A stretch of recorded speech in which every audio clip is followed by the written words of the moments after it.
genre un Doom-like, vous savez, hein, et vous devez faire des transactions avec les touristes. Les touristes entrent dans votre magasin et de quelque manière que ce soit, il faut leur vendre le maximum de choses. On peut rajouter à ça une interface. Ah, j'ai réussi à le caler. Ouais. Non, ça pourrait être un truc où on peut apprendre ou développer des langues, par exemple. Alors, lui, il est français, mais il a en face de lui des touristes italiens, espagnols, chinois, japonais, et donc ils pourraient, eux, lui parler en OREAP, une bulle avec le touriste qui parle dans sa langue, et lui, il a plusieurs options, et il doit répondre, en fait, dans la même langue. Et ça crée des points. S'il répond pas dans la même langue, il perd des points, enfin, des choses comme ça. Et on a ces transactions et il doit être le meilleur vendeur à touristes de Montmartre. Voilà, ça ce serait le premier tableau, on peut dire.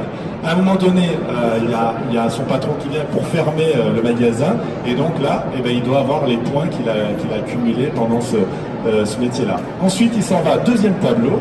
On arrive dans les rues de Montmartre. Alors le héros, il adore collectionner les Space Invaders. Ça tombe bien, c'était un jeu vidéo. Space Invaders, et dans les rues de Paris et du monde entier, vous avez des mosaïques de Mario, de plein de jeux vidéo comme ça, et en fait, il doit prendre des photos. Alors, il faudrait qu'il les cherche dans les rues de Paris. Maintenant, je sais qu'il y a une application pour les trouver. Bon, à l'époque, il faut faire ça à l'ancienne, c'est-à-dire qu'il faut les chercher dans les rues. Et on peut cumuler à ça, comme il veut devenir détective privé, on peut passer des diplômes. Alors, un diplôme de camouflage. Alors par exemple, lui il a plusieurs panoplies, il a le Bermuda, chemise hawaïenne, chapeau, mais il peut changer.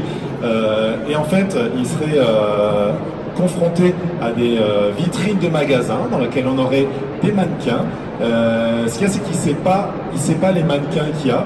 Tous les mannequins sont pareils. Imaginez en costume, en smoking, on va dire, de cocktail. Et lui, donc le joueur doit choisir sa panoplie.